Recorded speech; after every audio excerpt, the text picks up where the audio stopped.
9월 16일 금요일 오전 9시 지나고 있습니다. 제가 지금 서 있는 이곳은 이쪽 방향 경주에서 이쪽 방향 포항으로 가는 길목이고요. 지금 영상의 뒤쪽에 국도 7호선이 있고, 지금 제가 서 있는 이곳은 자전거 라이딩 전용 코스이면서 농로로 쓰이는 곳에 있습니다. 지금 제가 정면으로 바라보는 12시 방향에는 안강읍이 있고요. 안강들녘, 양동마을, 안강읍내 이렇게 눈에 보이고 있습니다. 지금 제 뒤로 보이는 저기 마을 있잖아요. 작은 마을. 저기가 호명리라고 하는, 호명이라고 하는 마을입니다. 아주 시원한 계절이 성큼 다가왔고, 귀뚜라미 소리가 많이 들리고 있습니다. 지금 제가 서 있는 이 들판에도 귀뚜라미 소리가 영상에는 들어가는지 모르겠는데 아주 시끄러울 정도로 많이 울고 있습니다. 이 귀뚜라미 소리가 들릴 때가 되면은 우리 모두 다 각양각색으로 여름 더위 보내느라고 애를 먹었겠지만은 잊지 말아야 될 것들이 몇 가지가 있습니다. 최근 들어와 가지고 인천 상륙작전 기념 행사를 4년 만에 열었다라고 하는 소식을 제가 봤는데요. 문재인 정부는 그러한 행사를 노골적으로 아주 대놓고 기피하는 모습을 역력하게 보여왔습니다. 그리고 통일혁명당 간첩 신영복을 존경한다라고 평창 동계올림픽에서 공식적으로 선언하듯이 말을 하기도 했던 자입니다만은,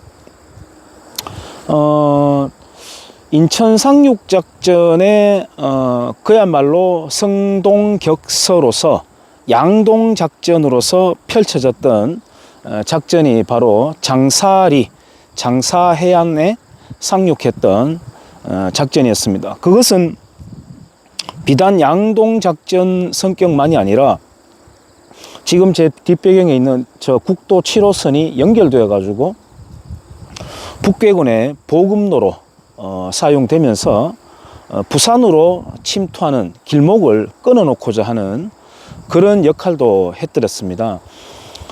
그 작전이 있었을 즈음에 이 안강에서도 안강 기계전투가 마무리되고 있었습니다. 6.25 전쟁이 개전되고 난 뒤에 40여일 만에 이곳 안강까지 인민군이 들이닥쳤고, 이 안강에서 안강 기계전투라고도 합니다만은, 한번 보여드릴까요? 안강을. 지금 저기 보이는 곳이 안강이고요. 기찻길 제방 때문에 조금 안 보이긴 하는데요. 지금 보이는 12시 방향에서 2시 방향, 3시 방향으로 좀 더 나가면은 기계라고 하는 지역이 있거든요. 그리고 그 기계를 넘어서면 곧장 이제 포항이죠. 포항에서도 산발적인 전투가 있었고요. 그 다음에 우리 경주에서도 본진은 아니지만, 그러니까 북한 인민군 5사단과 12사단이 결합되어 가지고 766 인민군 유격대가 결성되어 가지고 이곳을 돌파하려고 시도를 했더랬거든요. 그리고 그 본진은 아니지만은 산발적으로 경주 사방, 청령 이런 곳에서도 소모전이 있었습니다. 그리고 시골 마을에 밤이 되면은 주민들 중에서 이미 이 나라는 끝났다라고 여긴 나머지 완장을 차고 앞잡이 노릇을 하는 사람들이 설치고, 군경이 그들을 체포하러 낮에 나타나고 그랬던 시간들이 있었다고 합니다. 그 766 유격부대는 최정예 부대인데, 그 유격부대를 맞서서 저지시키면서 개전 초기부터 이까지 오는데 걸리는 시간에 거의 버금가는 기간 동안 여기서 전투를 치르면서 막아냈던 사람들이, 핵심 멤버들이 바로 북한에서 월남했던 서북청년단입니다. 서북청년단이 다시 말해서 군복으로 바꾸어 입은 것이 지금의 백골부대 전신이라고 할 수 있습니다. 아주 용맹했다고 알려져 있고요. 그 저지하던 우리 국군 부대가 조금 퇴각하면서 저 뒤에 있는 호명이라고 하는 동네에 지휘 본부를 두고, 아까 제가 안강 전력 보여드렸습니다만은 뒤로는 산으로, 그리고 앞으로는 개활지, 그리고 조그마한 개천이 있기 때문에 뭐 전술적으로 훌륭한 지휘 본부를 두었다고 할 수 있겠죠. 그렇게 해서 저지를 드디어 시켰던 것입니다. 그리고 인천 상륙 작전이 일어나고 서울 수복에 이어서 북진, 또 북진하게 됩니다. 그 북진하는 과정에서 평양을 탈환하게 되는데, 이승만 대통령이 직접 가서 평양에서 연설을 하고 평양 시민들이 태극기를 들고 나와서 집회를 하고 환영 집회를 하고 그렇게 했습니다. 서울 수복만큼이나 버금갈 의미 있는 것이 평양 탈환이라고 할 수가 있는데요. 그러니까 평양은 불법 집단인 북한 군부가 점령하는 것이 아니라 대한민국의 영토임을 확인할 수가 있었고, 지금도 그렇게 되고 있는지는 모르겠습니다만 북한 주민들도 장롱 깊은 곳에 태극기를 간직하고 있다는 것을 확인할 수가 있었죠. 그렇게 해서 계속 북진 하게 되었습니다. 혹자는 그럽니다. 이제는 안보 타령을 그만해야 된다. 물론 그런 뜻은 아니겠죠. 안보 타령을 하려면은 제대로 된 선진화된 안보관, 또 국방 체계를 구축하자, 뭐 이런 의미로 우리가 받아들일 수가 있겠습니다만, 지금까지 줄곧 안보 타령하면서 공포몰이하면서 경제정책은 좌파 경제정책을 써가면서 이곳 지역을 비롯해서 대한민국의 마치 중심 세력인 양 표를 빨아먹어 왔던 것이 지금의 국민의힘이라고 하는 저 어처구니 없는 오렌지 정당이 되어 있는 상황입니다. 우리 국민들도 학습하지 못하다 보니까, 물론 양당 체제라고 하는 그야말로 가두리 양식장에 넣어놓고 때만 되면은 꺼내가지고 유권자들을 회쳐먹는 그런 양당 독재라는 구도 속에 있어서 한계가 있겠습니다만은, 우리 민도는 과연 어떤 것인가 한번 점검해 볼 필요도 있겠죠. 지금 대한민국에는 최근에도 우리 민족끼리라고 하는 선풍할 수 있는 그런 영화들이 나오고 있고요. 또 국가안보에 대한, 보안법에 대한 철폐 요구 시위가 맹렬합니다. 대한민국은 양보할 수 없는 통일 미션을 두고 다투고 있는 중입니다. 그러니까 인민민주 세상으로 한반도를 해방시키고자 하는 공산화 통일 세력이 있고요. 자유체제가 구축이 된 한반도 통일을 원하는 사람이 있고요. 그거는 사실은 소수입니다. 나머지는 그냥 이대로 있으면 안 되나 하는 사람이 상당수 있는 걸로 제가 알고 있습니다. 대한민국의 자유민주라고 하는 체제를 이식을 하고 공산 세력의 침략을 저지시켰던 당시로서는 늙은 이승만, 어쩔 수 없이 휴전을 맺으면서 북한 동포들에게 조금만 참고 기다려라, 구해주겠노라고 연설을 했습니다. 그런데 우리는 지금 와서는 동계산을 하죠. 통일 동계산을 합니다. 따지고 놓고 보면은 대한민국 건국 당시부터 산업화 이루는 지금까지 동계산하면서 살아온 적이 없습니다. 우리는 그런 역사 하지 않았습니다. 물론 돈이 필요하지만 뜨겁게 달리려고 하는 의지가 압도하면서 대한민국을 만들고 이끌어왔다고 할 수가 있습니다. 그런데 우리는 배은망덕하게도 이제 와가지고 그러니까 가난한 사람이 버텨내지만은 배부른 거는 감당하지 못한다고 하는 말을 여실히 보여주고 있는 상황입니다.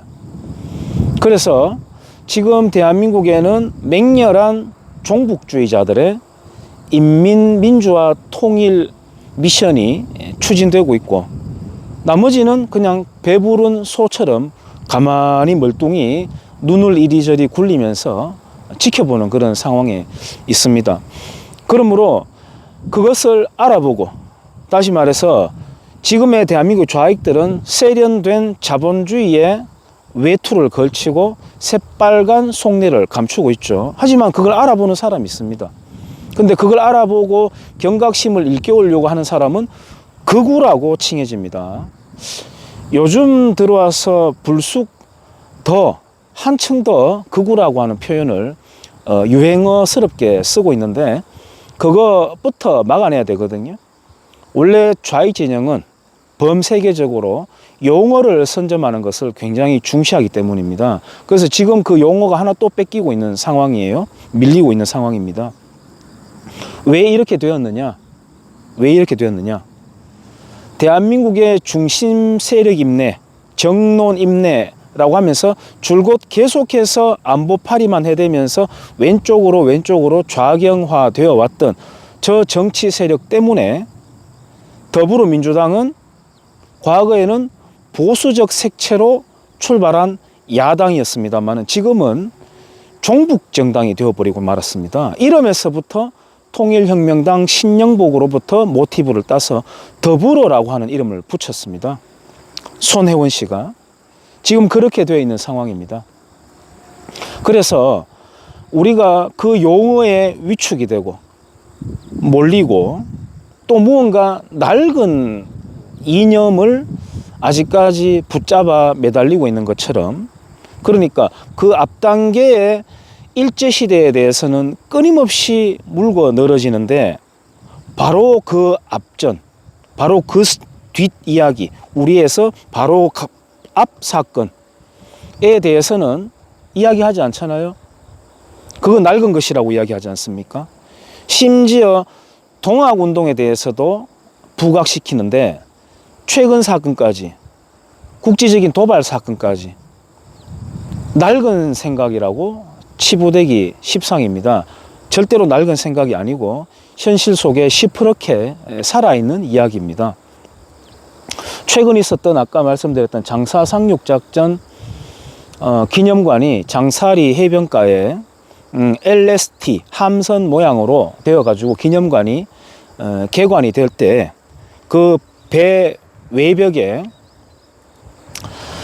문구를 새기는데 간첩 신영복 글씨체로 새겨지려고 도안이 되고 색칠 작업을 시작할 때 제가 담당 공무원, 영덕군청에 있는 담당 공무원에게 간청을 해서 그것을 막아내고 다른 글씨체로 바꾸었던 일이 있습니다. 저는 아무런 단체도 조직도 없습니다. 그냥 저 혼자입니다. 관심을 가지면 그렇게 할 수가 있고, 저의 간청에 설득되어준, 제 뜻을 받아들여준 그 영덕군청의 담당 공무원도 저에게는 눈물겨운 한 사람의 영웅이 되어 있습니다. 그 사건으로, 그때 그 전투로 지금으로 치자면은 최신 스마트폰 사내라고 조를 만한 그 나이의 학도병들이 거기에서 하늘에 별이 되었습니다. 그런 사건들이 아직까지 시퍼렇게 우리 시대로 이어지고 있습니다. 그래서 제가 이러한 영상을 남기는 것이 과연 누구에게, 몇 명에게 회심할 수 있는 계기가 될 수 있을지 모르겠습니다만 제가 멈출 수가 없는 이유이기도 하죠. 지금 제가 말했던 이런 내용들 그대로를 글자로 바꿔가지고 구글 제 채널, 유튜브 채널 커뮤니티에다가 올리면은 바로 삭제가 되어버립니다. 어떤 단어가 검열이 되는지는 모르겠습니다. 뭐 종북, 뭐 간첩, 뭐 좌익, 몰라요. 어떤 게 검열이 되는지는 모르겠습니다만 삭제가 되어버립니다. 표현의 자유를 주장을 하면서 상대방의 주장은 가짜 뉴스라고 엄단해야 된다고 하면서 문재인 정권 때에 더불어민주당 의원들이 구글 코리아를 몇 번이나 찾아간 적이 있었죠. 그것 때문인지 또는 어떤 조사 때문인지 무엇 때문에 위축되었는지 아니면 구글 자체가 그냥 좌경화된 기업인지는 모르겠으되 구글이 그런 짓을 지금 일삼고 있습니다. 그런 상황입니다. 그래서 여러분들 혹자는 윤석열 정권 탄생이 정권 교체다라고 여기고 있는 사람들도 있을 겁니다.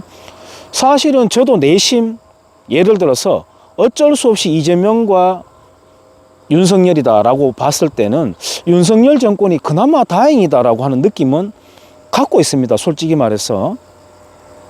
그래서 예를 들자면은 뭐 한미 동맹의 복원이라든지 사드 기지의 정상화라든지 그래도 조금이나마 경제 정책에서 오른쪽으로 오려고 하는 그런 움직임이라든지 그런 방향에서는 일견 안심이 되는 부분도 사실 있습니다. 하지만은 저는 아직까지 윤석열이라고 하는 이름을 떠올리면은 윤석열 특검, 권성동이라고 하는 이름을 떠올리면은 권성동 탄핵소추위원장 이런 식으로밖에 떠오르지가 않는 상황입니다. 그래서 우리가 정치적으로는 그렇게 가야 될 길이 있고 또 우리 개인으로 민도로 볼 때는 각자 생활을 게을리하면서까지 우리가 무슨 국정원 직원도 아니고 공안부서에 근무하는 직원도 아니고 그렇게까지 하자는 게 아니라 적어도 알고는 있자는 거죠. 알고는. 최근 신문 인터뷰에서 한 학자가 그런 말을 했습니다. 역사를 배워야 되는 이유는 그러니까 우리가 지금까지 한일전 축구 경기를 하면은 역사를 잊은 민족은 미래가 없다라고 하는 출처도 없는 문장, 뭐 윈스턴 처칠이 말했다고 우기기도 하고 어떤 사람은 신채호가 했다고 우기기도 하는데 그런 말 한 적이 없습니다. 만들어낸 말인데요. 그것 말고 그 학자의 말이 참 마음에 와닿았습니다. 역사를 배우는 이유는 우리에게 유익한 가치가 무엇이고 우리가 지킬 만한 가치가 무엇인지를 알게 해주는 것이 바로 역사다.